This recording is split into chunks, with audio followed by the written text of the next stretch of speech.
Hi, everybody. Dave Walker here, and I am thrilled to be joined by. I don't even know how to describe you, Howard. I don't Old, know what job title to ascribe to you. old. I would say old is a good start. I'm 76, so that's pretty frightening right in and of itself. In and of itself. I have been, a fan and an admirer for a long time, and what I appreciate more than anything is the years of experience of supporting entrepreneurship in so many different ways. Being an entrepreneur first and foremost, and then translating that into helping entrepreneurs. Just if you can, just give us a brief history of kind of the trajectory of your Sure. engagement with So entrepreneurs. I was a trial lawyer for about 10 years. And then I started my first public company, which was a database company in the insurance and automotive field, and did that for about 10 years. And then went into the web, media, game development, uh, and started about that same time. So I've been teaching at Kellogg and other schools for about 30 years also. So that was the first of these sort of give back ideas. But what it really was about was being exposed to real world business guys was how the professors learn, unless they're idiots, because those real world problems are a lot more important than looking at a case from 20 years ago when the whole world has changed so dramatically. And then the last like 15 years, Kendall College had been in Evanston for many, many years and it was failing. And I bought it and moved it downtown to Goose Island. Then I would meet with parents all the time and they would say, my kid hates college. He just wants to make movies and games and stuff. So I started Tribeca Flashpoint.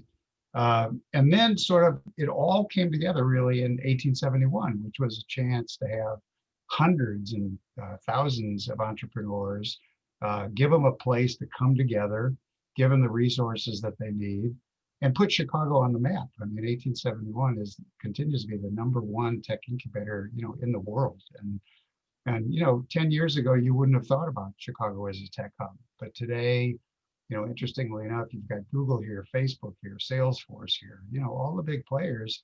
And by the way, this is a pretty darn good market for them because it's less competitive and the prices of your employees are off the charts better. And the cost of living is humane. You can actually live and raise a family. You go to New York and somebody says, I work in New York. And you say, yeah, but where do you live? Well, I live in Summit, New Jersey, because I couldn't afford to live in Manhattan if my life depended on it. So I'll walk down in Brooklyn. yeah, right. So, or San Francisco, same thing. So, you know, the city is workable. I could have used another 10 years of Rom, very frankly, because the new mayor I'm scared to death about. I don't think she gets business or technology, and that's not good for us. But maybe she'll grow into it. I don't really know. So I but hope anyway, I hope that's the you're right. history. That's the history. There's such a great track record at 1871, and boy, we could spend an hour just unpacking that. And by the way, 1871 is not the year; it is Right. actually the address, Right. and Well, it's now. what it is it's a reference to the year because in 1871, that was the year of the Great Chicago Fire.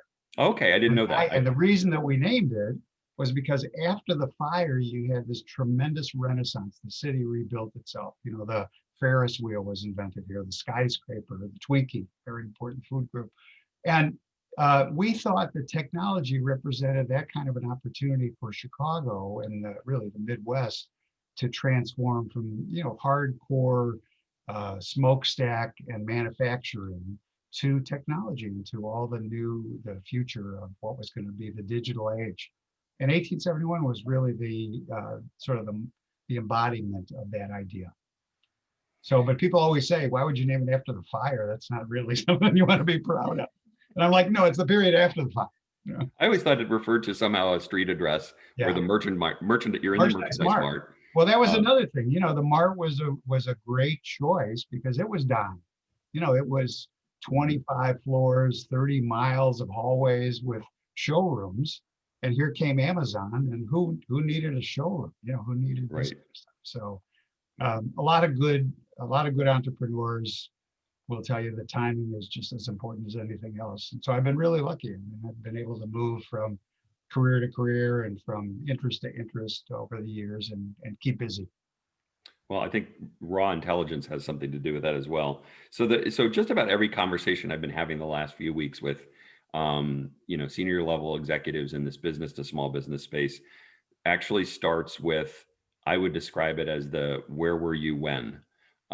It's where were you when you realized, oh shit, this is not going in the right direction, or even this is a crisis Yeah. that's taking shape. Do you remember kind of where you were in February, March, or Well, any you earlier? have to, well, look, I had finished with 1871, which was entirely premised on bringing thousands of people together into tight spaces where they would bump into each other and everything in the world great would happen in that context. So that was a little bit of a hit in the head.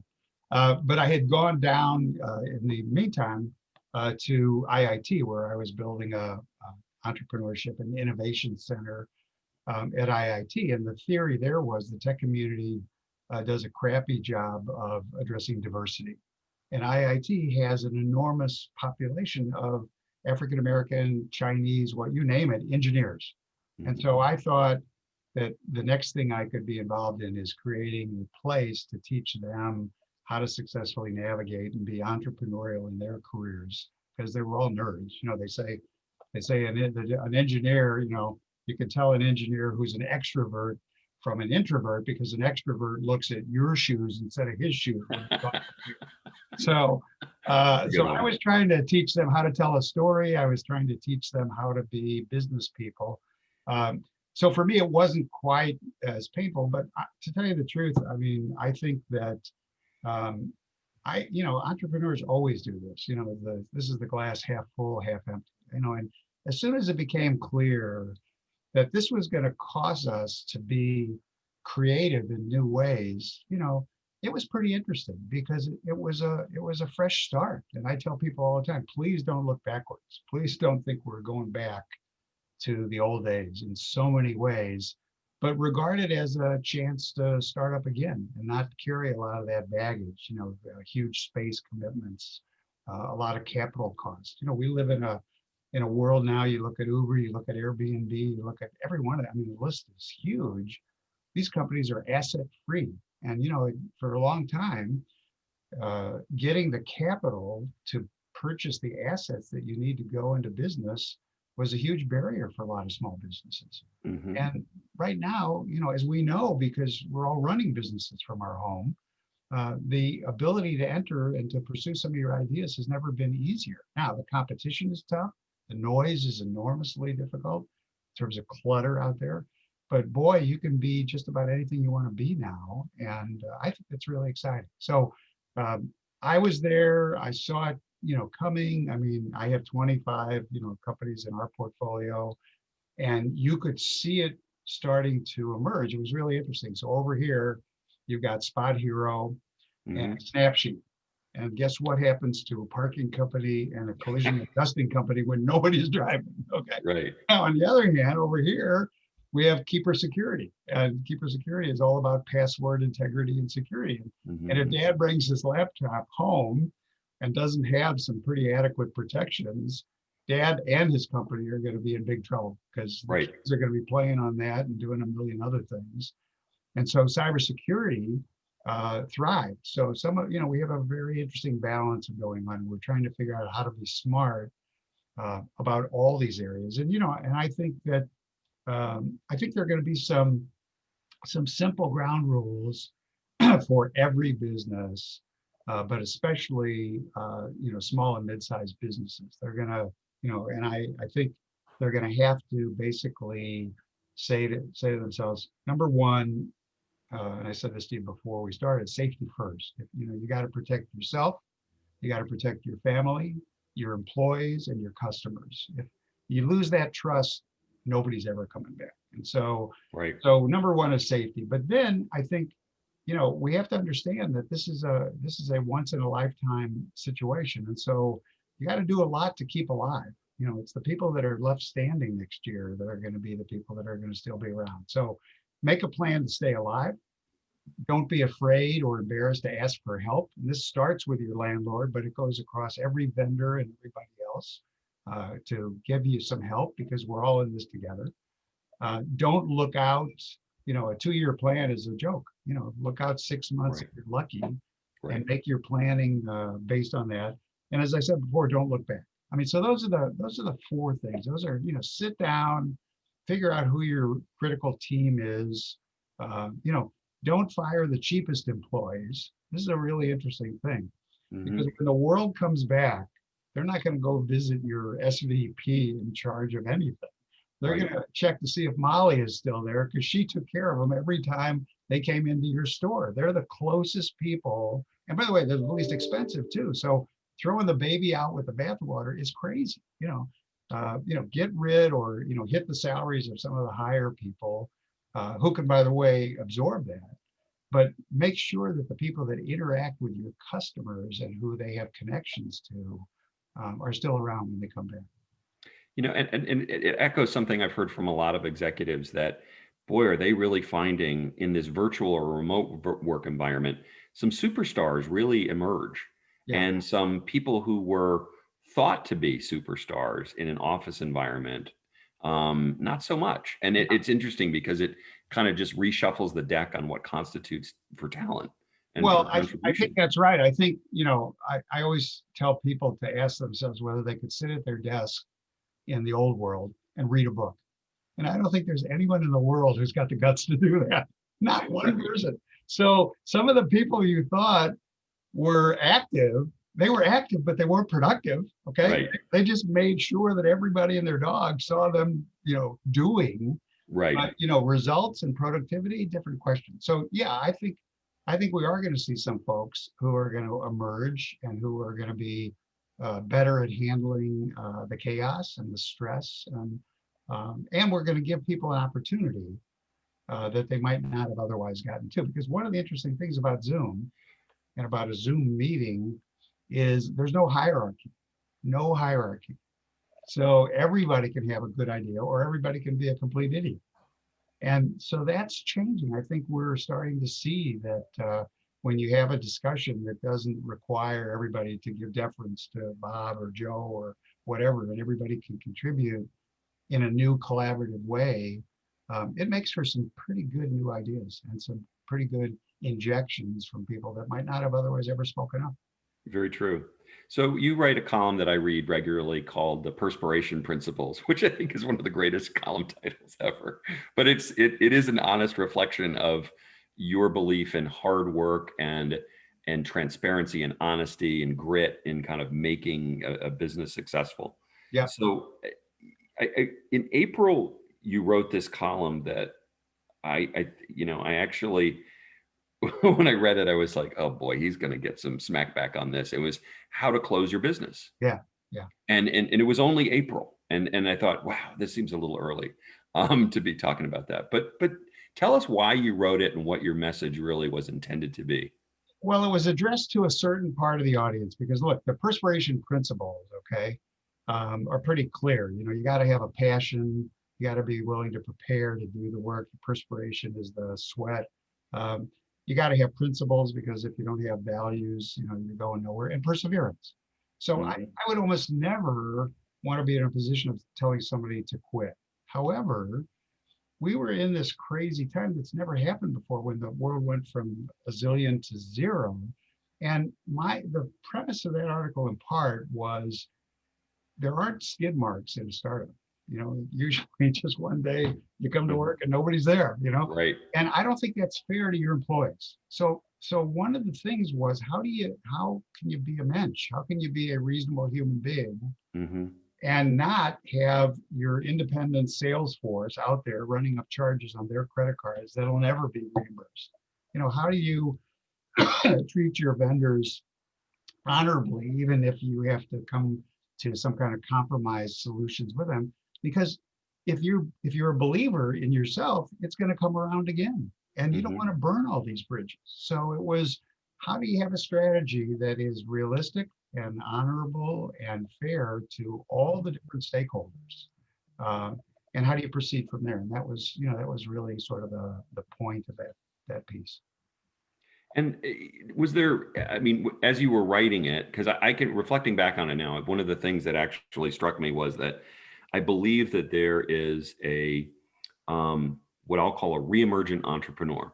that there are lots of small businesses who are closing, but you're Right. not going to squeeze the entrepreneur out of them. You're not somebody who has a passion for cooking for others as a restaurateur may have to close his restaurant, but the passion doesn't really go away. Well, And I thought when that I did, what you were yeah, saying was, when look, I do did this, Kendall, exit honorably, yeah, when and I then did, you'll have the right, opportunity to really restart well. yeah, and when I did Kendall College, one of the things I learned is that, cooks use recipes, but chefs have a passion, and it's a different Right. kind of person. And in fact, in this article that I just wrote about how tough it's going to be on the restaurant business, you know, you're exactly right, because one of the things that's going to happen is some of these landlords are going to say, I'm sitting here with an empty restaurant, and what else are you going to do with it? You're going to go find a chef, maybe with a following, and maybe he can't afford to run his own restaurant, but here you're stuck with all the physical plant. So those places aren't going to disappear. I mean, they're going to be Right. repurposed, they're going to be opportunities. And if you persevere, and if you don't like burn the vendors, so the next time you try to call up your produce guy, he says, over my dead body, will Right. I ever serve a restaurant that you have anything to do with? It's sort of what comes around goes around. But I think that you don't kill the entrepreneurial spirit by failing, but you have to fail forward. You have to take what the experience has taught you, and you have to build off that. In the Valley, they talk about this bullshit about how failing is a badge of honor. I think failing sucks. I mean, Right. I think nobody likes to fail. But that doesn't mean that when you try your hardest and things aren't going and the timing is wrong or the financing is wrong or you have a virus come along or any of a million other things, um, it's not 100% your fault if you did your best. And so I think that, Chicago has finally sort of come around to that idea. I think this was a very conservative place 10 or 20 years ago. And we've developed a venture community, and they understand that the law of venture is if you have 10 deals, 7 of them are going to go south, 1 of them will be a home run, and 2 of them will be the living dead, and maybe Mhm. you'll get your money back. And it's those winners that keep the game going, but it's not everybody and it's not every company. And so that's going to happen over and over again in every industry. And I look at cannabis. I mean, it really be going to be very interesting to see what happens. You got way overbuilt. You got a bunch of crazy stuff going on, and they don't know what exactly to do about these dispensaries. Nobody wants them in their neighborhood, Right. for sure. And so, we're going to have to see what happens, but that's a whole area where $1 zillion is going in. Although I have to say already, the little players have discovered that there's a roll up going on or several roll ups going on. And, Mhm. I'd say in a year, most of the shops in this city will be owned by some company, and it could be here, but it's just as likely that some big roll-up company from New York or Washington D.C. or wherever, and they came and they'll buy up the little guys. And if you build, and this is a piece of advice that I would tell everybody who's trying to restart or start a new thing, is build to be bought. Figure out what an exit strategy is that protects your work, your effort, that gives you a win for a successful exit, not one that you borrow 10 million bucks and you build a fancy new restaurant and you'll never get out from under that. So I look at cannabis and I see it as a roll-up business. It's going to be a few big players, and they'll buy people out. Really what they're buying is the licenses, and that's a whole different issue, which is how long are they going to employ the guy and his wife and his brother-in-law and 3 other people, which was the premise of diverse local ownership. I say a year or 2 and that's gone. And So no pun intended on the roll-up business, correct? right, exactly. It's like So I not tell long, kids, be a role player before you roll your own, because you got to very learn from good. somebody. It doesn't Well played. just doesn't come into your head. So not long after you wrote this column, and I think it was like 4 weeks after you wrote the column on how to close your business, um, you wrote a column on how to restart your business, and then not long after that, you had an incredibly good and prescriptive plan for the drivers of a restarting economy. Yeah, So if you could take us through both of those kind of in sure, progression, because sure. I think talking just to finish the thought on the restaurant business, I think it's as troubled and difficult a business as we're going to have. I mean, I think Yeah. because you've got weather, you've got just the general model, which has the thinnest margins in the world. You've got an unemployed population that's not going to be spending in the same way. You've got college kids that haven't come back to a lot of these towns that support the food economy. So um, that's going to be a tough sector. It's going to be tough for a while. But in terms of restarting, in terms of what to do and what to think about, one of the things was this idea that I said to you before about make sure your frontline troops are there, because when people come back, the first connection is to those folks, and that's a very critical thing to understand. In fact, I did a survey not so long ago of 150 doctors, and I asked them what attracts patients. What are the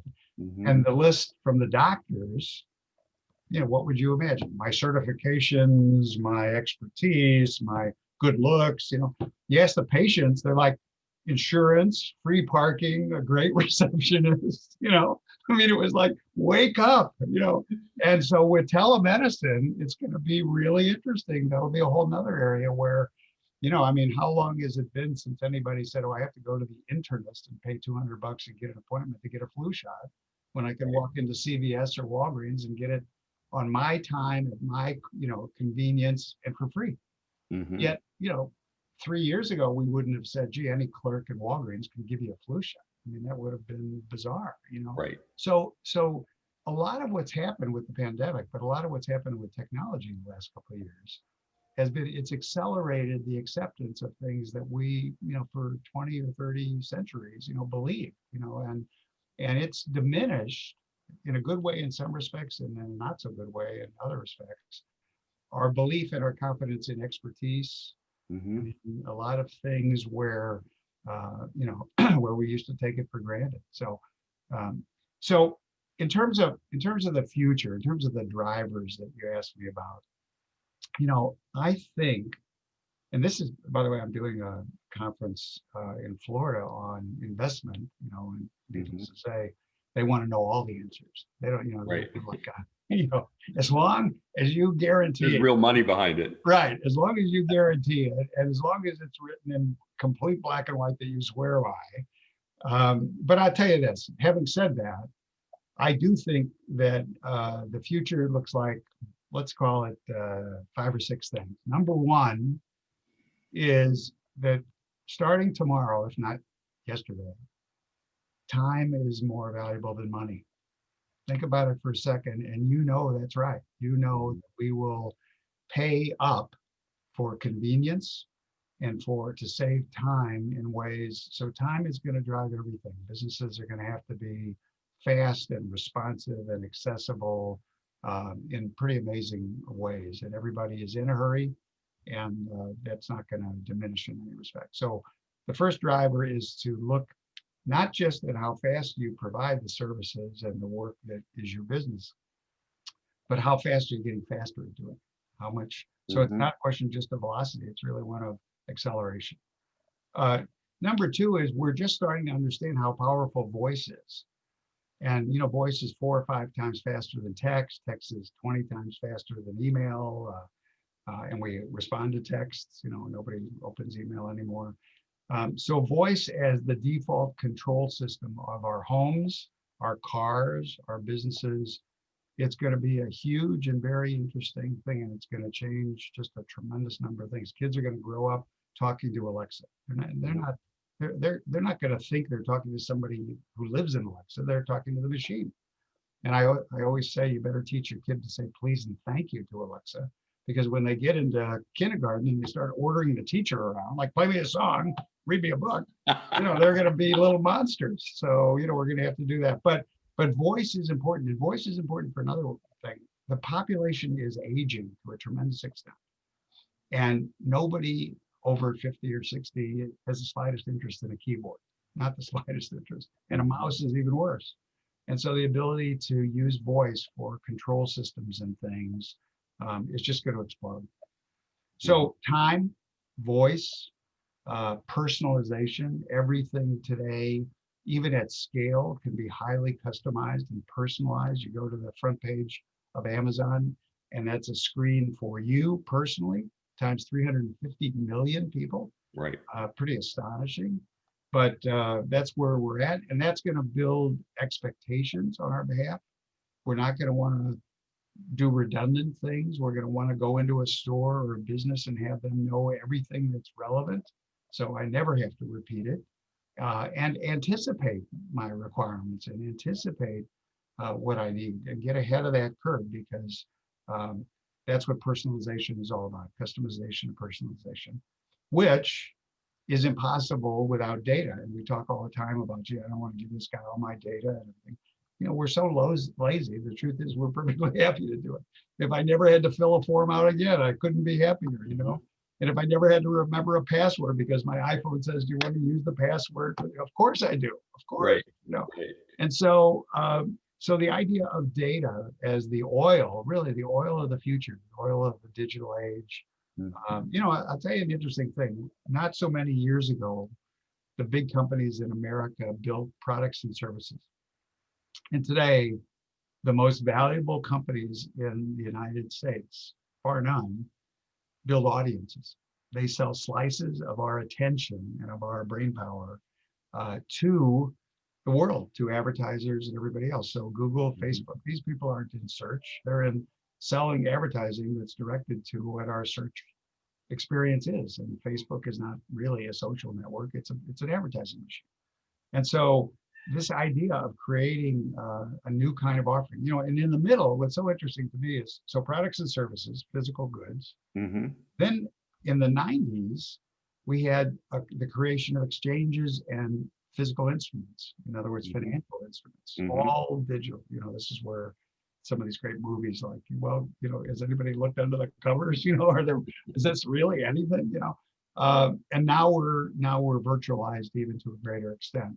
And the last driver, the last thing that, every business should just sit down and say, what am I going to do about, time and speed and people and customization? And what am I going to do about connectivity? For a while, stores were worried that their customers would use their phones in the store to do competitive shopping. Just never happened, not even close. The truth is, what they use their phones for now is to order, so that when they go into the front of Home Depot, sitting there is a set of lockers, and they use their phone to open the locker and they take their purchase and they're gone. Click and collect. We thought the internet was going to turn us all into couch potatoes. The truth is that click and collect is exploding. I mean, it's just the best thing in the world to drive up to the Jewel or drive up to this place and somebody brings your stuff out. And that's just the beginning of this whole idea of convenience and access, time saving, being so critical. It's going to kill advertising because it's about real transactional value. It's not going to be bragging about how shiny something is. It's, can you save me time? Can you save me money? Can you help me make better decisions? Can you increase my productivity? These are the things that matter. And we're getting to be smarter and smarter consumers in that sense, because we have so much more information.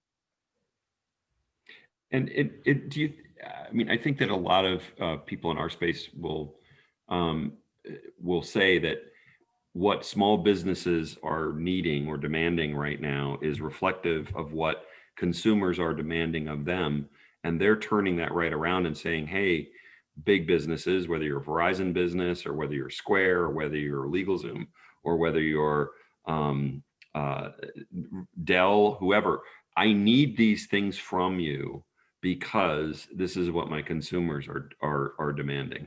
So I think what you lay out is really fascinating. I have to send you a report that some research that one of our members did on the actual algorithm changes that manifest in search when the search is done purely by voice versus done by text. Yeah. Well, I'll tell you how terrible that's going to be. If you do a Google search today, you see a little bar that says there are 10 million answers. Right. Okay. So voice is half the story, and the device that we use to make the inquiry is the other half. So when you put those two together, the truth is we want what we call answer zero, which is we just want the right answer. Okay. because on my phone, I don't want to read 20 different answers. I don't want to look 92 places. And so the value of that right answer is going to be so costly. I mean, the company that wants to be Pepsi and not Coke, when somebody says, where can I get a drink around here? That little thing, it's sort of this huge funnel that comes down to what one answer are you going to give me when I say, where's a restaurant nearby that serves pizza? And that's going to be very costly because search is not objective at all. Search is a paid for utility today. And I tell kids this all the time. I mean, please don't think that search is objective or that it's giving you the right answer. It's giving you the answer that someone has paid Google to supply to you under these circumstances. And that's horrible, but that's true. Now, to go back one step, when you say that the smaller businesses want the bigger businesses to provide certain things, I just finished a piece about Lori Lightfoot and this crazy, stuff that she's going to be the personification of rebranding the city. I mean, I don't even know where to begin about that. But I said that, and this is a lesson for businesses just as much as politicians. I mean, the thought that we give a shit about her, as opposed to what she can do for us, is the exact same story. I don't care about Dell's general advertising. I want to know how Dell's small business operation can help me and can replace a broken screen or give me some business guidance and things like that in real time when I need it. I don't want to, and so I think that we're going into a period where everybody's going to have to think small. I honestly think we're going to take a couple of steps back and say, I don't want to be bigger. I want to be better. This is really the bottom line. Mm-hmm. And better, as often as not, can be smaller. I mean, it doesn't, I say this all the time about the difference between traffic and audiences on the web. Okay. Clickbait makes for a million idiots, I'd rather have 100 people that are smart people that seriously consider why my product or service makes sense, that are going to stick around and that weren't duped into coming to my website because they clicked on some crazy, incentive. And so building a true audience is what small businesses have to do in both directions: a true set of partnerships with their vendors and a true set of connections to their customers, because retention is going to be the most important thing for the next year or two. It's not going to be new customers. It's going to be, how do I hang on to my existing customers and build from there? And how do I tighten that connection? Because you also discover that connection has a lot of different elements than just price. And of course, that's nirvana, because, to get into the death spiral of competing on price, it's stupid for everybody. It's the race to the bottom. Amen to all of that, especially the connections required. I want to come back to the restaurant conversation because, and use it as really illustrative of what you wrote about, was really kind of the model doesn't work anymore. Yeah. It just doesn't work anymore. And I don't know if that's a springboard to talk about other models that don't work anymore, or conversely, models that will work really well. Well, in the future. The model of a restaurant, apart from the initial huge investment, which maybe today, maybe a chef can get his own restaurant because it'll be somebody else's restaurant that a landlord is stuck with. But the model really doesn't work because there are no recurring revenues. In other words, customer might come back, but you don't know that. So I'll talk about that in a minute. And B, every single day is like Groundhog Day. Every single day you have to worry about whether the lettuce came in, whether the fish got delivered, all these variables, okay? And so when I say smaller, my guess is that the restaurants for the next year that are successful, it won't be like a Greek restaurant where there's 4,000 things and you say, how could there possibly be 4,000 things? It's a great looking set of pictures on this menu, but how could I believe for 1 minute that they have chop suey and trout, and how could I believe this? Okay. So I think that restaurants will develop a specialty, a clientele that wants to come for a limited menu with maybe some surprises every once in a while. They won't try to be, and no one should ever try to be all things to all people. and they'll develop loyalty. And by the way, the real shift will be, we'll start to see reward programs again that have to do with regularity. That, you know, if I'm going to go, I expect you to know. I expect you to know where I want to sit. I expect to have my favorite waiter, and all of that stuff, which has only a little bit to do with the food. It really has to do with comfort and familiarity. It's, you know, it's Cheers. It's a place where everybody knows your name. Hmm. That's what small business will always have over larger businesses. Right. But Right. but data today is what's going to drive that. It's not going to be because you have a chef who sticks his finger in and says the soup is done, or you have one guy who was the world's greatest bartender. Things are moving too fast, so you need to be made better, and you need to have assistance through data, but it has to be invisible. It has to be the kind of stuff that just makes things go easier and smoother. And I think I think that's what we'll see going forward. I don't think we're going to see. It's going to be really tough for the next year or two for people. I don't care what economic level they're at, to justify these ridiculous $400 and $500, you know, meals for two couples and stuff because they went to some fancy ass restaurant. I mean, I think those people are going to have a long, hard time coming back. But I think the middle group, because fast food is, you know, is a different industry entirely. But I think the good restaurant in your neighborhood uh, can come back, should come back, but will come back with a recurring clientele that will eventually look like a dependable group. Because that's what you really need. I mean, you really need to know how to buy and what the demand is going to be. You can't control the weather, but it's really interesting. I mean, I've seen restaurants where people are going to go, they don't care whether it's a blizzard, and they're going to get there, and you know, people are going to be waiting for them, and that's where they want to be. I mean, you know, so we'll see. And by the way, I think that it's not just restaurants. I think that the neighborhood cleaners, I think the tailor, everybody is going to have to make it into a personal connection with their customers, and that's going to be really important.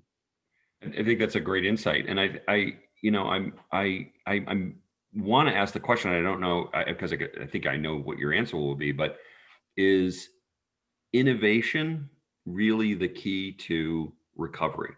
Is it No, no, innovation that drives that? I think that we've got all the technology we need for the foreseeable future. I think it's implementation, and it's deciding that too much is not enough. In other words, that you don't need. I look.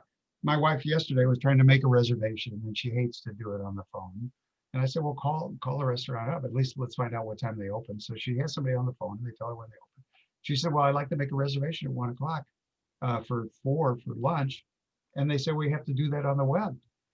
And I'm like, in what world you're on the friggin' phone? You have a live customer. They want to come in 2 hours. You can't write down their name and say, what? I mean, what crazy. And so, you know, having the technology get in the way of the experience, you know, having these goofy kinds of, you know, requirements, you know, we should take 3 steps back, because the truth is that, you know, in a lot of these places, I mean, I'll tell you another war that's going on. I mean, it'll be interesting to see what happens. But at the Mart, there was an ongoing war at Starbucks between the civilian customers, the poor schmo who just walked in and wanted to order something at Starbucks, and 100 mobile orders that came ahead of the guy.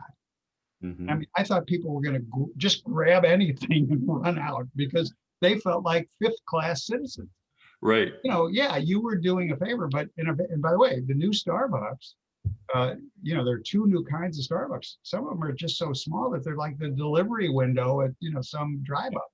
Yep. And the message is clear. A, we don't want you sitting here anymore, because they discovered that they were like work and live centers for a bunch of bums and other people. 2, we want you to grab it and go. And we don't want anybody to have any expectation other than that. And so they literally are mobile service outlets. And then there'll be, you know, more traditional ones. But that was a case where the technology was serving some people, but it was actually turning off other people. They were, you know, those folks were happy to walk 3 doors down and go into Potbellies and have some guy give them a cup of coffee with cream and call it a day. I mean, it just, it Right. just wasn't worth the grief. And so, I think that we have to be careful. So I don't know if it's innovation as much as it's application and implementation. And No, I I don't think think it's an incredibly important point. I mean, I think that Verizon Business is one of our members, and I think that kudos to them because they said, look, we're not going to sell anything new for a while.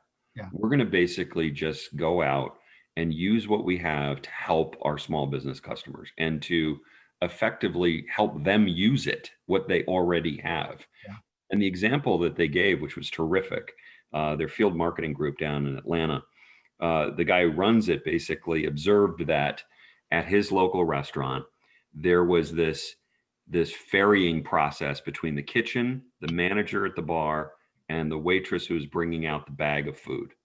And that if any step in that chain, that physical process of getting the food out to his car window had some problem, as in like you didn't include the ranch dressing, right. or oops, it's been sitting here too long, or the charge on this was we didn't get the right charge, required a whole rerunning of the process and a physical back and forth and all the rest. Yeah. So he said to them, he said, got out of his car and said, "Can you just bring me the manager?" The poor woman who was the waitress thought she was in trouble. He said, "Look, do you know that your phone is a walkie-talkie? Do you know how to set up your phone as a walkie-talkie? Right. You know how to set up your phones as walkie-talkies for all of your people?" Right. And he was like, "No, I No, don't." not So he showed him, and it was like really slick and fast, but it solved the problem. Yeah. The waitress could be on the walkie-talkie and say, "We forgot ranch dressing, run somebody out with ranch dressing." Right. Or, "Jerry, this bill isn't correct. We need to rerun it." For sure. Whatever it was. And Well, look, it was that's what when I talk about how constant connectivity is right, going to change the world. These are not just phones. They're right. digital trackers. Yep. They're powerful assistants. Yep. They're communication devices in every way. I mean, they're billing things too. You can use that phone for Apple Pay. I mean, there's a lot of different things. But I'll tell you what, and I don't, I mean, Verizon is a member and a sponsor and whatever, so I don't want to speak ill of those folks. But let me tell you that we could do a whole separate session. I'm happy to do it about 5G. Because 5G, nobody understands, and Verizon is leading because of the iPhone. I mean, you can't get the 5G iPhone basically other than on Verizon for now. But 5G is very expensive. It's new equipment, it's new plugs, it's new everything. And 90% of the consumers aren't going to notice the difference, just not even remotely. It's like when the Pentium chip kept getting the Intel Pentium and the next chip, and you would say, well, who notices? Which 1% of the world cares about that? Now, from a business standpoint, however, and I think businesses are going to change from just in time to just in case. I mean, one of the things that the pandemic has demonstrated to us is that having your supplier be remote is a little scary when your supplier can't get the stuff to you. And so I think that 5G and the ability to do on-site 3D, printing, and all kinds of other things. Some of this stuff really is going to help businesses with better connectivity. I mean, the one that I see, the singly most important change that I see is the perpetually full supply closet. It could be in a hospital, it could be in a business, it could be in a restaurant. And the system will know when you're out of ketchup or when you're out of gauze pads, and nobody will go through. It's just what you said about the steps. Can you imagine the steps in a hospital for a nurse to order some gauze pads and how many days it takes and how many people are in the process? Whereas the system could know, I mean, they could just swipe it the minute they take a box out, and the system could keep track of that and replenish the thing. So, replenishment is going to be, and that's not innovation, that's just application. But replenishing supplies for businesses in so many ways is going to make them more efficient, better operators, meet the demand of customers, and much more responsive. And so I see a bunch of sort of opportunities to build those kinds of ideas out for just about every industry and every kind of business. That is a terrific insight, and I get it. Last subject, and one that as two old white guys, I almost feel disingenuous in saying that, we care I have about 2 this. daughters and 4 granddaughters, so. So Diversity Yeah. and building a diverse recovery. Talk to me about your thoughts on that. Well, I think that 1871, we're doing some of this. We're pushing out the ability to take a lot of the instruction and the material. And again, the technology enables this. There's no reason why storefronts in every part of the city can't be learning centers for business people who want to learn, how do you file something with the city? How do you create a business plan? How do you get financing? What are the health requirements for certain kinds of things? So, and the IIT thing that I told you about is also true. There are populations and there are people, but there isn't a good connection between employers and those diverse populations. And by the way, the worst thing in the world is, and I experienced this, at two of our colleges that I started, um, the Hispanic population of this country and the city in particular, I'm not so sure they understand upward mobility. I mean, I mean, I've sat in conversations saying your kid is going to get a scholarship to college and change his entire life. No, we want him to be here to run the family store. And I'm like, well, when he comes back, he'll turn the family store into a business. He'll know stuff. But so, it's not quite as easy as we think. It's also still, the gap in terms of remediation is frightening. I mean, the education that passes for education with social promotion, in some of these places it's horrible. It's horrible. So what I think we need to explore is the unions have figured this out. The unions have pretty good diversity now. I mean, foisted upon them, but nonetheless, and it's all because of apprenticeships. It's all because we need to figure out a way. And there are some schools that do this and some organizations that do this.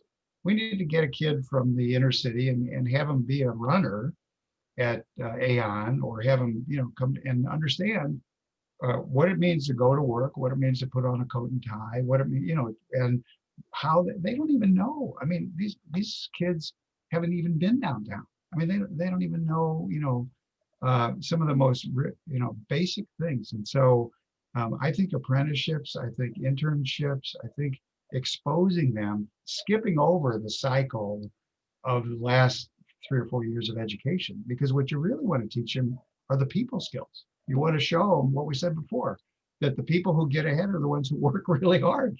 They're the ones who are there at 7:30 in the morning. They're the ones who don't take no for an answer. And so these kids pick up on it. I mean, one of the paths out of the ghetto has always been sports.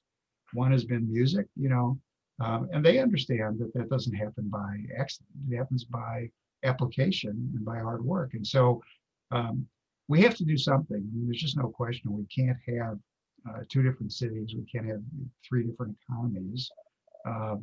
And there's plenty of money there, but they're really, you need to revalue teachers. This is another thing that's really sad. I mean, you think of teachers as highly unionized, sort of naysayers. And by the way, they've aged out because young people there was no path, there was no incentive to go be a teacher, and that's the most important job we have in this country for our kids. And so how do we fix teachers, and how do we fix the system? And then how do we add to that work experience so they understand that it's more appealing to do that than to work for the drug dealer on the corner, or to do whatever it is, whatever fantasy they have. And the other wave that's very helpful is that there isn't a single jock in this country, and there isn't a single musician who doesn't call himself an entrepreneur today. Not one. Because that's who the real rock stars are today. Right. If we could just get that message to the kids. There are no shortcuts. There are no, you have to build it, you have to put in the hours, you have to do all that stuff. But if you do, the system is prepared to reward you. That would be a big help. And the athletes can do this. I mean, the athletes, by and large, there's a small number, LeBron, there's a few of these guys, and these new movements have helped. But basically, from Michael Jordan on up and down, they were a bunch of, greedy assholes who were driving fancy cars. And, Oprah. I mean, I don't think Oprah gave one goddamn thing back to the city of Chicago. Right. He built a school for 400 African girls in the middle of nowhere. And, she doesn't go 10 blocks from her apartment and finds 1,000 things she could do. So it's hard, but I think we have to change the messaging, and it has to be aspirational. And you can't have kids be bullied in school because they're trying to get ahead and because Right. they're a good student. I mean, it's all culture. Right. And by the way, I mean, it's also absolutely clear that even today, I mean, a white baby of 5 years old has heard 10,000 words, and a kid in the ghetto has heard whatever's on the TV, you know, for 8 hours a day and not much else. I mean, parents have a lot of responsibility too, to get their kids on the right path. We're doing, again, the virus has helped us in one amazing way, which is that we're going to have broadband far more available in the city than we ever imagined. Could have been another 5 years Right. before it rolled out, but because of the need to do work from home and education at home, our city is gonna, if it doesn't fall apart, our city is going to be one of the most wired cities, and that's great. That's just a huge win for everybody. Agreed. Listen, I love the idea of apprenticeship. I think it's another way of saying, it's not another way of saying mentorship. It really is, no, come in, inject yourself into the business and learn it from the Look, really. if you don't see it, you can't be it. I mean, that's, Right. if you don't see people who look like you, if you don't see those virtues rolling out, if you don't, and by the way, they can shadow a waitress and discover that there are, I wrote a piece called All the Things I Learned from My Waitress, and it was really interesting. I mean, because, she wrote everything down, and I said, why do you do that? And she said, because I want to get it right. And, then you go into a fancy restaurant and some guy is taking orders from 6 people and he's not writing anything down. And your meal is going to be screwed. You just know they're going to get something wrong. I mean, so she figured out these little tricks that gave comfort to her customers. And it was great. She was terrific. So. Hey man, you hit the 3 I's of a great TED Talk. You informed, you instructed, you inspired. I mean, I think that you are as candid and as provocative as you are in your columns. And I think that I appreciate you. I appreciate what you do on behalf of entrepreneurs. Well, thanks. And I think that it's a great message to send to so many in our community who really genuinely care a lot about small businesses, but really don't know where to focus their energy. And there's a lot of things that you've said that really kind of lend courage to virtue on just the concept of implementation versus innovation. Just help them do the job first. Yeah. Then you can talk about new features and new engineering and all the rest of that stuff. Yeah. Look, I mean, that's been the curse of Microsoft for 100 years, which is additional features are added by engineers, not by end users. Right. And it makes them feel really good, but it's bloated and it's terrible. And unless you press 9 keys in your spreadsheet purple, you'll never know what it, and who cares? Who cares? I just want to get the top down. So true. Thank you so much for doing this. I appreciate Thanks for having me, and best of luck with the whole program. It's great. I appreciate it. Thanks a lot, man.